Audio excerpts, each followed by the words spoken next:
Our next topic is inspection, search, seizure and arrest according to section 67. Inspection in any place of business may be ordered in the following situation.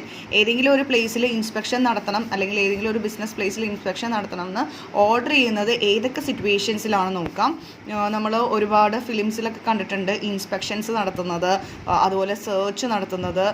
അതിൽ നിന്ന് അവർക്ക് സംശയം തോന്നുന്ന ഏതെങ്കിലും ഒരു പ്ലേസിൽ tax അതോറിറ്റിക്ക് സംശയം തോന്നുവാണെങ്കിൽ അവിടെ ഒരു സെർച്ച് നടത്തുകയും അവിടെ നിന്ന് എന്തെങ്കിലും ഫൈൻഡിങ്സ് ഉണ്ടെങ്കിൽ അത് കണ്ടുപിടിക്കുകയും അതിനോടനുബന്ധിച്ച് വരുന്ന നിയമ നടപടികൾ അവർ സ്വീകരിക്കേണ്ടി വരികയൊക്കെ ചെയ്യുന്ന ഒരുപാട് ഫിലിമിലൊക്കെ നമ്മൾ കണ്ടിട്ടുണ്ട്. അപ്പം എന്തൊക്കെ സിറ്റുവേഷനിലാണ് ഇതുപോലുള്ള ഇൻസ്പെക്ഷൻ ഓർഡർ ചെയ്യാനായിട്ട് സാധിക്കുന്നത് എന്നുള്ളതാണ്. First one is if the registered person has suppressed any transaction relating to the supply of goods or services. ഏതെങ്കിലും ഗുഡ്സോ സർവീസസ് അല്ലെങ്കിൽ ഏതെങ്കിലും ഒരു ട്രാൻസാക്ഷൻസ് റിലേറ്റ് ചെയ്യുന്ന സപ്ലൈ ഓഫ് ഗുഡ്സോ സർവീസസോ രജിസ്റ്റേർഡ് പേഴ്സൺ സപ്രസ് ചെയ്തിട്ടുണ്ടെങ്കിൽ അല്ലെങ്കിൽ ഹൈഡ് ചെയ്തിട്ടുണ്ടെങ്കിലാണ് നമ്മൾ ഫസ്റ്റ് ഇതുപോലുള്ള ഇൻസ്പെക്ഷന് ഓർഡർ ചെയ്യുന്നത്. Next suppression of stock of goods in hand. കയ്യിലുള്ള സ്റ്റോക്ക് സപ്രസ് ചെയ്യുകയാണെങ്കിൽ അതും ആ സമയത്ത് നമുക്ക് ഇൻസ്പെക്ഷന് ഓർഡർ ചെയ്യാം. Then claimed excess input tax credit that entitle. അവർക്ക് അർഹതയുള്ളതിനേക്കാൾ കൂടുതൽ ഇൻപുട്ട് ടാക്സ് ക്രെഡിറ്റ് ക്ലെയിം ചെയ്യുകയാണെങ്കിൽ. Then violated any of the provision of act or rules made there under to evade tax. Evasion of tax എന്നൊക്കെ പറഞ്ഞാൽ ടാക്സിൽ നിന്ന് രക്ഷപ്പെടാൻ വേണ്ടിയിട്ട് എന്തെങ്കിലും പ്രൊവിഷൻസ് ആക്ട്സോ റൂൾസോ ഇതെല്ലാം വയലേറ്റ് ചെയ്തിട്ടുണ്ടെങ്കിൽ, എന്തെങ്കിലും റൂൾസോ പ്രൊവിഷൻസോ ഉണ്ടായിരുന്നു അതിൻ്റെ വയലേഷൻ നടത്തിയിട്ടുണ്ടെങ്കിൽ അവിടെയും ടാക്സ് ഇവേഷന് വേണ്ടിയിട്ട് ചെയ്യുകയാണെങ്കിൽ അവിടെയും നമുക്ക് ഇൻസ്പെക്ഷന് വേണ്ടി ഓർഡർ ചെയ്യാവുന്നതാണ്. ഇനി any person engage in transporting of goods or operator of A warehouse or A godown or any other places keeping goods which has escaped payment of tax. Tax payable നിന്ന് escape ചെയ്തുകൊണ്ട് ഏതെങ്കിലും ഗോഡൗണിലോ wear ഹൗസിലോ അല്ലെങ്കിൽ മറ്റേതെങ്കിലും പ്ലേസിലോ അല്ലെങ്കിൽ goods transport ചെയ്ത് വേറെ സ്ഥലത്തേക്ക് കൊണ്ടുപോയോ ഇങ്ങനെയൊക്കെ സാഹചര്യങ്ങളൊക്കെ നിലനിൽക്കുകയാണെങ്കിൽ അവിടെയും നമുക്ക് ഇൻസ്പെക്ഷൻ ചെയ്യാവുന്നതാണ്. Then kept the accounts of goods in such a manner as likely to evade tax. Tax evasion നടത്താൻ വേണ്ടി, ടാക്സ് തട്ടിപ്പ് നടത്താൻ വേണ്ടി അല്ലെങ്കിൽ ടാക്സ് കുറച്ച് കാണിക്കാൻ വേണ്ടിയിട്ട് എന്ത് ചെയ്യുന്നു, ഗുഡ്സ് മാറ്റുകയോ അല്ലെങ്കിൽ അക്കൗണ്ട്സിൽ എന്തെങ്കിലും തിരിമറി നടത്തുകയോ ചെയ്യുക. ഇത്തരം ഈ എബവ് പറഞ്ഞ എല്ലാ കേസസിലും ഒരു ഓഫീസർക്ക് below the rank of joint കമ്മീഷണറുടെ റാങ്കിന് ബിലോ ഉള്ള ഏതൊരു ഓഫീസർക്കും എന്തുണ്ട്, അതറൈസേഷൻ അല്ലെങ്കിൽ അവർക്ക് അധികാരമുണ്ട് റൈറ്റിങ്ങിൽ എന്ത് ചെയ്യാനായിട്ട് സെൻട്രൽ ടാക്സിൻ്റെ ആ പ്ലേസ് ഓഫ് ബിസിനസ് അല്ലെങ്കിൽ വെയർ ഹൗസ് ഗോഡൗൺ ഏതെങ്കിലും പ്ലേസ് ആണോ അവിടെ ഇൻസ്പെക്ഷൻ നടത്താനുള്ള എല്ലാ അധികാരവും ഉണ്ട്. It is suspected any goods liable to be confiscation or any documents or books of things are secret in any place, it would lead to search or seize of such goods, documents or books or things. ഇനി എന്തെങ്കിലും സംശയം തോന്നുവാണ്, എന്തെങ്കിലും documents hide ചെയ്ത് വെക്കുകയോ അല്ലെങ്കിൽ ഏതെങ്കിലും പ്ലേസിൽ സീക്രട്ടായിട്ട് goods store ചെയ്ത് വെക്കുകയൊക്കെ ചെയ്യുകയാണെങ്കിൽ അവിടെ ഇമ്മീഡിയറ്റ് സെർച്ച് നടത്തി അവിടെ എന്ത് ചെയ്യുക, സീച്ചർ നടത്തുക എന്ന് വെച്ചാൽ ആ ഗുഡ്സ് പിടിച്ചെടുക്കാം, ആ ഡോക്യുമെൻറ്റ്സ് പിടിച്ചെടുക്കുക, അതാണ് സീച്ചർ എന്ന് പറയുന്നത്. അപ്പോൾ എന്താണോ ആ സാധനം അത് പിടിച്ചെടുക്കാനായിട്ട് നമുക്ക് സാധിക്കുന്നതാണ്. Where it is not practicable to seize any such goods, that the owner or a custodian of the goods may be ordered not to remove or deal with the goods except with the previous permission of such officer. The documents, books or things or seized shall be retained by such officer for sufficient period for the examination, inquiry or proceedings. അപ്പോൾ നമ്മൾ goods പിടിച്ചെടുത്തിട്ടുണ്ടെങ്കിൽ അല്ലെങ്കിൽ ആ ഓണർക്കോ ആ കസ്റ്റഡിയിൽ വെച്ച ആ goods കസ്റ്റഡിയിൽ വെക്കുന്ന വ്യക്തിക്കോ ഒരിക്കലും ആ ഗുഡ്സിൽ നിന്ന് ഒഴിവാക്കാനായിട്ട് ഓഫീസറിൻ്റെ പെർമിഷൻ ഇല്ലാതെ ആ ഗുഡ്സ് എടുക്കാനോ അല്ലെങ്കിൽ അതിൻ്റെ കാര്യങ്ങൾ ചെയ്യാനോ സാധിക്കില്ല. ഒരു നിശ്ചിത സമയം വരെ ഈ ഡോക്യുമെൻറ്റ്സോ ബുക്സോ തിങ്സോ എന്താണോ സീസ് ചെയ്തത് അത് റീറ്റെയിൻ ചെയ്യാനായിട്ട് അത് ഓഫീസറുടെ കയ്യിൽ തന്നെ വെക്കാനുള്ള അവകാശമുണ്ട്. എന്തിനു വേണ്ടിയിട്ടാണ്, ഒരു എക്സാമിനേഷനോ ഇൻക്വയറിയോ ഒക്കെ നടത്താൻ വേണ്ടിയിട്ട് അതവിടെ വെക്കാവുന്നതാണ്. The documents, books or things produced but not reliable such as shall be returned to such person within 60 days. അപ്പോൾ യാതൊരുവിധ പ്രശ്നങ്ങളുമില്ല എന്ന് കണ്ടെത്തുവാണെങ്കിൽ 30 ഡേയ്സിനുള്ളിൽ ആ പേഴ്സണ് ആ തരത്തിലുള്ള ഗുഡ്സ് തിരിച്ചു കൊടുക്കാവുന്നതാണ്. Then the person from whom any documents are seized shall be entitled to make copies thereof or take extracts therefrom in person of such authorized office. However, if it is likely to affect the investigation of the officer, may deny such copying or extraction. അപ്പോൾ ആ person ആ ഡോക്യുമെൻസിൻ്റെ copies എടുക്കുക, സീസ് ചെയ്ത ഡോക്യുമെൻസിൻ്റെ copies അത്യാവശ്യമാണെങ്കിൽ എടുക്കാവുന്നതാണ്. പക്ഷേ ഇൻവെസ്റ്റിഗേഷനെ effect ചെയ്യുന്ന രീതിയിലുള്ളതാണെങ്കിൽ ആ ഒരു കോപ്പി എടുക്കൽ പോലും അല്ലെങ്കിൽ ആ കോപ്പിയും ആ എക്സ്ട്രാക്ഷൻ പോലും അനുവദിക്കുന്നതല്ല. Now, if access to any premises, electronic devices, almare, box or recapable is denied, the officer authorized shall have the power to seal or break open the door for any such premises of almare or electronic devices, box, in which the goods or accounts or registers or documents of the person are suspected to be concealed. അപ്പോൾ എവിടെയെങ്കിലും നമ്മൾ അലമാരിയിലോ അല്ലെങ്കിൽ ഏതെങ്കിലും ഒരു ബോക്സിലോ അല്ലെങ്കിൽ electronic ഡിവൈസസിലോ എന്തെങ്കിലും electronical ഡിവൈസസിലൂടെയോ അല്ലെങ്കിൽ മറ്റേതെങ്കിലും നമ്പർ ലോക്ക് ആയിട്ടുള്ള എന്തെങ്കിലും കാര്യങ്ങളിലോ അല്ലെങ്കിൽ അങ്ങനെ നമുക്ക് എന്താ ചെയ്യുക, അത് ഓപ്പൺ ചെയ്യാനായിട്ട് ഇവർ വിസമ്മതിക്കുകയാണ്, അതിൽ എന്താണെന്ന് നോക്കാനായിട്ട് ഇവർ വിസമ്മതിക്കുകയാണെങ്കിൽ ആ സീല് ബ്രേക്ക് ചെയ്യാനായിട്ട് അത് ആ ഒരു അലമാരേൻ്റെ ഡോറ് അല്ലെങ്കിൽ ആ പ്രിമിസസ് എല്ലാം ഓപ്പൺ ചെയ്യാനോ അല്ലെങ്കിൽ ബ്രേക്ക് ചെയ്യാനുള്ള അവകാശം ഇത്തരത്തിലുള്ള ഓഫീസർക്കുണ്ട്, അവിടെ എന്തെങ്കിലും കൺസീൽ ചെയ്ത് വെച്ചിട്ടുണ്ട് അല്ലെങ്കിൽ ഹൈഡ് ചെയ്യുന്നുണ്ടെന്ന് തോന്നിക്കഴിഞ്ഞാൽ. The goods seized shall be released on a provisional basis upon execution of a bond or furnishing adequate security or on payment of tax, payable of tax, interest, penalty payable. ഇനി പെനാൽറ്റീസോ ടാക്സോ interest ഒക്കെ പേ ചെയ്താൽ ഇത് ഈ സീസ് ചെയ്ത goods release ചെയ്യാവുന്നതാണ്. Provisional ബേസിസിൽ താൽക്കാലികമായിട്ട് ഒരു ബോണ്ട് അല്ലെങ്കിൽ പിന്നെ ഒരു ബോണ്ട് എക്സിക്യൂട്ട് ചെയ്യാനായിട്ട് അല്ലെങ്കിൽ സെക്യൂരിറ്റീസ് എന്തെങ്കിലും കൊടുത്തു കഴിഞ്ഞാൽ ഈ ഒരു ഇതിന് റിലീസ് ചെയ്യുന്നതാണ് ഈ പിടിച്ചെടുത്ത വസ്തുക്കളും. If the notice is not given within 6 months of the seizure of goods, the goods shall be returned to the person. അപ്പോൾ യാതൊരുവിധ നോട്ടീസും 6 മാസത്തിനുള്ളിൽ കൊടുത്തിട്ടില്ല എങ്കിൽ ഈ പിടിച്ചെടുത്ത ഗുഡ്സ് ഇയാൾക്ക് തന്നെ രജിസ്റ്റേർഡ് പേഴ്സൺ തന്നെ തിരിച്ചു കൊടുക്കുന്നതാണ്. The period of 6 months may be extended for the proper officer for further period for not exceeding 6 years. 6 months. So proper ഓഫീസർക്ക് എന്ത് ചെയ്യാം, ഇത് അന്വേഷണം അല്ലെങ്കിൽ ഇതിന് ഇൻവെസ്റ്റിഗേഷൻ 6 months കൊണ്ട് കഴിയുന്നില്ല എങ്കിൽ ഒരു 6 months കൂടി കൊടുക്കാവുന്നതാണ്, അതിൽ കൂടാനായിട്ട് പാടില്ല. In the following cases, government may notify a class of goods which shall be disposed by the proper officer in prescribed manner. അപ്പോൾ ചില കേസുകളിൽ ഗവൺമെൻറ് നോട്ടിഫൈ ചെയ്തിട്ടുണ്ട് ചില ക്ലാസ് ഓഫ് ഗുഡ്സ്, ചില തരം ഗുഡ്സ് ഏത് രീതിയിൽ പ്രോപ്പർ ഓഫീസർ ഡിസ്പോസ് ചെയ്യണം, സെയിൽ ചെയ്യണം എന്നുള്ളത്. That is goods that are perishable or hazardous in nature.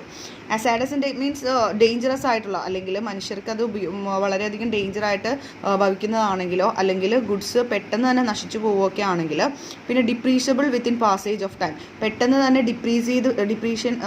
ഡിപ്രീഷൻ അല്ലെങ്കിൽ എന്താ പറയുക വെയർ ആൻഡ് ടയർ വരുന്ന ഗുഡ്സ് ആണെങ്കിൽ, സമയത്തിനോടനുബന്ധിച്ച് വെയർ ആൻഡ് ടയർ വരുന്ന ഗുഡ്സ് ആണെങ്കിൽ, it is difficult to store the goods store ചെയ്യാൻ ബുദ്ധിമുട്ടാണെങ്കിൽ, ഇത്തരത്തിലുള്ള സാഹചര്യത്തിൽ പിന്നെ എനി അതർ റിലവൻറ്റ് കൺസിഡറേഷൻ, മറ്റേതെങ്കിലും കൺസിഡറേഷൻ ഉണ്ടെങ്കിൽ ഇതിൽ ഈ സമയത്തൊക്കെ ആ പ്രോപ്പർ ഓഫീസർക്ക് ആ ഗുഡ്സ് ഡിസ്പോസ് ചെയ്യാവുന്നതാണ്, സെയിൽ ചെയ്യാവുന്നതാണ്.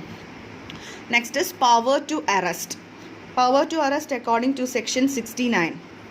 When the commissioner finds that the person has committed finds that a person has committed any offence which is punishable, he may by order authorizes any officer of central tax to arrest such person.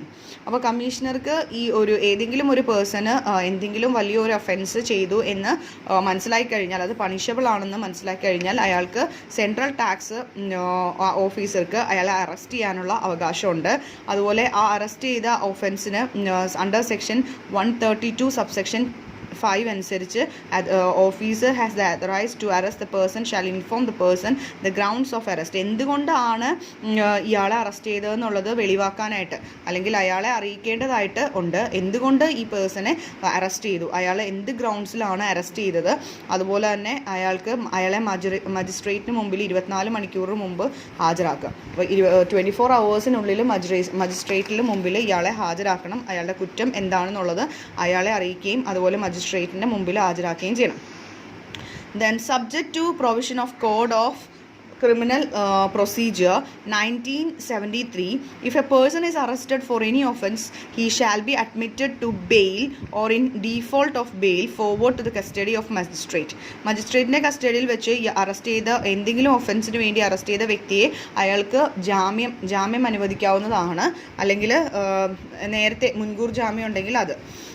Then in case of non-cognizable or bailable offence, the Deputy Commissioner or Assistant Commissioner shall have the same power of an officer in charge of the police station for the purpose of releasing an arrested person or on bail or otherwise. അപ്പോൾ ഇനി അയാൾക്ക് bailable ഒഫൻസാണ് അയാൾ ചെയ്തിരിക്കുന്നത്, ജാമ്യത്തിൽ പോകാൻ അർഹതയുള്ള ഒരു ഒഫൻസാണ് ചെയ്തിരിക്കുന്നത്. അത്ര വലിയ ഒഫൻസ് അല്ല അയാൾ ചെയ്തിട്ടുള്ളതെങ്കിൽ ഡെപ്യൂട്ടി കമ്മീഷണർക്കോ അസിസ്റ്റൻറ്റ് കമ്മീഷണർക്കോ ഒരു പോലീസ് സ്റ്റേഷനിലെ ഒരു ഓഫീസറിൻ്റെ അത്രയും പവർ അവർക്കുണ്ട്. അതുകൊണ്ട് തന്നെ അവർക്ക് അറസ്റ്റ് ചെയ്ത വ്യക്തിയെ ബെയിലിൻ്റെ അടിസ്ഥാനത്തിൽ വിട്ടയക്കാവുന്നതാണ്, റിലീസ് ചെയ്യാവുന്നതാണ്. Next is power to summon persons, section 70. Summon means എന്താണ്? വിളിക്കുക. ആരെ വേണമെങ്കിലും വിളിച്ച് ചോദ്യം ചെയ്യാനോ മറ്റെന്തെങ്കിലും ആവശ്യങ്ങൾക്ക് എന്തെങ്കിലും കാര്യങ്ങൾ ചോദിച്ചറിയാനുണ്ടെങ്കിൽ അവരെ വിളിക്കാനായിട്ടുള്ള അവകാശമുണ്ട്. അതെങ്ങനെയാണെന്നുള്ളതാണ്. Power to summons person as in case of civil court under provision of the code of civil procedure 1908, the proper officer shall have the power to summon a person who attendance is considered necessary to give evidence or produce a document or any other thing in inquiry. അപ്പോൾ ഇവർ നടത്തുന്ന ഇൻക്വയറിയിൽ, അതായത് detailed ആയിട്ടുള്ള അന്വേഷണത്തിൽ ഇയാളുടെ presence വളരെ അത്യാവശ്യമാണ് എന്ന് തോന്നിക്കഴിഞ്ഞാൽ ആ വ്യക്തിയെ വിളിച്ചു വരുത്താനുള്ള അവകാശമുണ്ട്. അയാളിൽ നിന്ന് ക്വസ്റ്റ്യൻ ചെയ്ത് അയാളുടെ പറയുന്ന കാര്യങ്ങൾ നോട്ട് ചെയ്യാനായിട്ട് ഒക്കെ സിവിൽ കോർട്ട് പോലെ, ഒരു സിവിൽ കോർട്ടിൽ നടക്കുന്ന കേസാണ്, പ്രൊസീജിയർ പോലെ പ്രോപ്പർ ഓഫീസർക്ക് അയാളുടെ പ്രസൻസ് കൊണ്ട് ഇതിന് ഒരു ഉത്തരം കണ്ടെത്താൻ സാധിക്കൂ എന്നാണെങ്കിൽ അയാളെ വിളിച്ച് അയാളുടെ കാര്യങ്ങളൊക്കെ ചോദ്യം ചെയ്യാനൊക്കെ അവകാശമുണ്ട്. Every such inquiry shall be deemed to be the judicial proceedings within the meaning of section 193 and section 228 of the Indian Penal Code. Indian penal code അനുസരിച്ച് ഇതുപോലെ ഒരു ആളെ സമൻസ് ചെയ്യുമ്പോൾ അയാൾ ഒരു ജുഡീഷ്യൽ പ്രൊസീഡിങ്സിലൂടെ കടന്നു പോകുന്ന രീതിയിലാണ് നമ്മൾ കണക്കാക്കുന്നത്. That is section 93, section 223 of penal code, Indian penal code അനുസരിച്ച്. Where any goods have been seized, the officer shall prepare an inventory of such goods in such a manner as to be prescribed. The commissioner shall have judicial powers in case of search and seizure. അപ്പോൾ എന്തെങ്കിലും search നടത്തിയതിൻ്റെ ഭാഗമായിട്ട് എന്തെങ്കിലും സാധനങ്ങൾ പിടിച്ചെടുത്തിട്ടുണ്ടെങ്കിൽ അതിന് ഒരു inventory ആ goods എത്രത്തോളം പിടിച്ചെടുത്തു അതിൻ്റെ ഒരു ഇൻവെൻ്ററി ക്രിയേറ്റ് ചെയ്യണം. ആ പ്രിസ്ക്രൈബ്ഡ് മാനറിൽ ക്രിയേറ്റ് ചെയ്ത് സൂക്ഷിക്കേണ്ടതാണ്. അപ്പോൾ കമ്മീഷണർക്കാണ് അതിൻ്റെ എല്ലാ മജിസ്ട്രേറ്റിയൽ പവേഴ്സും ഉള്ളത്. The commissioner or an office authorised by him may purchase any goods or service from the business premises of any taxable person to check the issue of tax invoice or bills of supply by the such person. On return of goods so purchased, the price paid shall be refunded after cancellation of any tax invoice or bill or supply issued earlier. അപ്പോൾ വേറൊരു കാര്യം പറയുന്നുണ്ട്, കമ്മീഷണർക്കോ ഓഫീസർക്കോ ഏതെങ്കിലും goods ഈ പറയുന്ന registered പേഴ്സൻ്റെ business പ്രിമിസസിൽ നിന്ന് വാങ്ങാവുന്നതാണ്. എന്തിനു വേണ്ടിയിട്ടാണ്? ടാക്സ് ഇൻവോയ്സോ ബില്ലോ സപ്ലൈയോ ചെക്ക് ചെയ്യാൻ വേണ്ടിയിട്ടാണ് ഇത്തരത്തിലൊരു പർച്ചേസ് നടത്തുന്നത്. അങ്ങനെ പർച്ചേസ് നടത്തി എൻക്വയറി നടത്തിയതിന് ശേഷം ഈ ഗുഡ്സ് റിട്ടേൺ ചെയ്യുകയാണെങ്കിൽ അതിൻ്റെ പ്രൈസ് ഈ രജിസ്റ്റേർഡ് പേഴ്സൺ റീഫണ്ട് ചെയ്യേണ്ടതാണ് ഇവർക്ക്. Next is inspection of goods in movement, section 68. The government may incur the person in charge of a conveyance carrying any consignment of goods to carry with him such documents and such devices may be prescribed. The details of the documents so carried shall be validated in the prescribed manner. Were any conveyance interim by the proper officer at any place, he may require the person in charge of the said conveyance to produce the documents prescribed and devices of verification, the person shall be liable to produce the documents and devices and so allow the inspection of goods. അപ്പോൾ goods in movement എന്ന് പറഞ്ഞാൽ transportation അല്ലെങ്കിൽ കൺവേയൻസിൻ്റെ ഇടയിലുള്ള സമയത്ത് ഏതെങ്കിലും ഒരു consignment of goods ഒരു സ്ഥലത്തുനിന്ന് മറ്റൊരു സ്ഥലത്തേക്ക് കൊണ്ടുപോവുകയാണെങ്കിൽ അവരുടെ ഡോക്യുമെൻറ്റ്സ് മറ്റ് പ്രിസ്ക്രൈബ് ചെയ്തിരിക്കുന്ന ഡിവൈസസ് എല്ലാം അവരുടെ ഒപ്പം ഉണ്ടാവണം. അതുപോലെ തന്നെ ഡീറ്റെയിൽസ് ഓഫ് ഡോക്യുമെൻറ്റ്സ് വാലിഡേറ്റഡ് ആയിരിക്കണം. അതായത് നിയമം അനുസരിക്കുന്ന അല്ലെങ്കിൽ നിയമം അനുശാസിക്കുന്ന എല്ലാ തരത്തിലുള്ള ഡീറ്റെയിൽസും അവരുടെ കയ്യിലുണ്ടാവണം ഈ കൺവേയൻസ് നടത്തുമ്പോൾ. പ്രോപ്പർ ഓഫീസർക്ക് അത് ചെക്ക് ചെയ്ത് മനസ്സിലാക്കാവുന്നതാണ് ഏത് സമയത്ത് വേണമെങ്കിലും.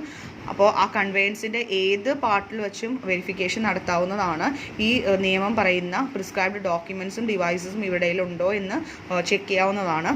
അതുപോലെ തന്നെ ഡോക്യുമെൻറ്റ്സും ഡിവൈസും ഇൻസ്പെക്ഷനിലൂടെ അതുപോലെ തന്നെ ഗുഡ്സ് ഇൻസ്പെക്ട് ചെയ്ത് അതെന്ത് തരത്തിലുള്ള ഗുഡ്സ് ആണെന്നും ലീഗൽ ഗുഡ്സ് ആണെന്നൊക്കെ കൺഫേം ചെയ്യാനായിട്ടുള്ള അധികാരവും ഇവർക്ക് ഉണ്ടാവുന്നതാണ്. അപ്പോൾ ഇതൊക്കെയാണ് ഈ പറയുന്ന GST അതോറിറ്റീസിൻ്റെ അധികാരങ്ങളിൽ പെടുന്ന കാര്യങ്ങൾ. മെയിനായിട്ട് ഇവരുടെ അധികാരങ്ങളാണ് ഇൻസ്പെക്ഷൻ ചെയ്യാനായിട്ട്, സെർച്ച് ചെയ്യാനായിട്ട്, സീച്ച് ചെയ്യാനായിട്ട്, അതുപോലെ അറസ്റ്റ് ചെയ്യാനായിട്ടുള്ള അധികാരങ്ങൾ.